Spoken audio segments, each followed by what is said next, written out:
And the hits keep on coming here on Get Up. Our pleasure to welcome Stephen A. Smith. And look, your buddy is back. Jalen About Rose time. back from About time. Missed you, brother. But let's get directly to the point here. Tell Stephen A. what you told me earlier this morning about what you believe will happen in Los Angeles. I know you have an extensive vocabulary, but I want to introduce you to a term that I haven't heard you use. Pre-agency. We actually saw a couple of people take advantage of this. Chris Paul, Paul George, Kawhi Leonard, and now Jimmy Butler.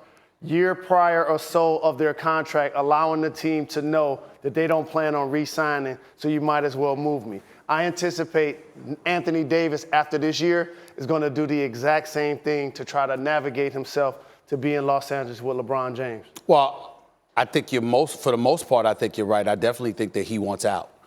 He signed with Clutch Sports and what have you. Anthony Davis doesn't want to be in New Orleans any longer. Jalen is absolutely right about that. Whether it's definitively the Los Angeles Lakers, I'm not so sure. I would keep Golden State and Boston in the mix because Golden State doesn't know what Kevin Durant is going to want to do. And Boston obviously has the requisite pieces to put together to make sure they can get the play at the quality of an Anthony Davis. So I would put Golden State and Boston as possibilities along with L.A., but there is no question that Anthony Davis, this will in all likelihood be his last season in New Orleans. You just touched on it, but the change in representation, that had a lot of people talking about this as well for Anthony Davis. For the fans who don't know, what was the significance of that? The significance of it is Rich Paul has a long-time friendship and kinship with LeBron James, who's a notable agent in today's game, also represents LeBron, a total of 20 players. Anthony Davis, a player that has accomplished so much in the game, has made so much money basketball-wise.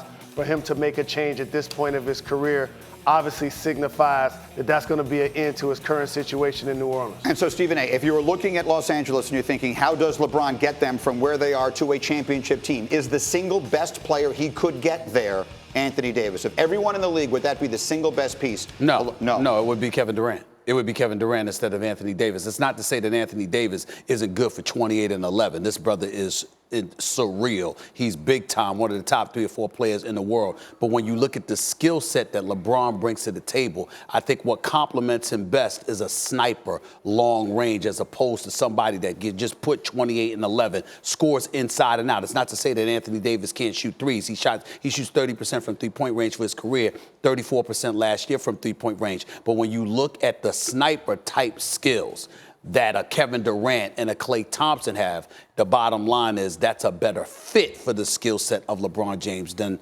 Anthony Davis. I understand where he's coming from because, in theory, when you take KD off the Warriors, you also cripple them.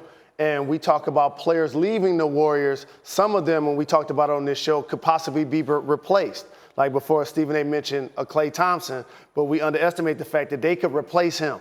They can't replace a Kevin Durant. And let's get to Jimmy Butler then, because again, this all was breaking while you were off for the last couple of days, and Steve and I have been talking about it a little bit. Where and when? When is this happening?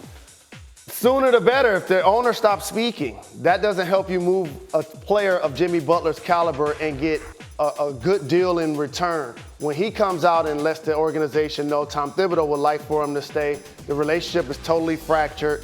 I think the way this ended unceremoniously in Minnesota, the same way it happened in Chicago, while Jimmy Butler is a terrific player, his next destination is going to be a proving ground. I wouldn't be surprised if he ends up in Miami. Let me throw something about Jalen this because I'm interested in hearing his perspective on this.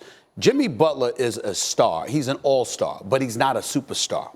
So when you bring into account the owner chirping the way that he has been chirping, here's what you have. You have a situation where the opposition, wanting to give away as minimal value as they possibly can get away with, uses the fact that you're not a superstar to sort of devalue in terms of what they're trying to give you as compensation. As a result, it makes it hard to make a deal because he's not a superstar. With a superstar, it's obvious. You can talk all day, every day.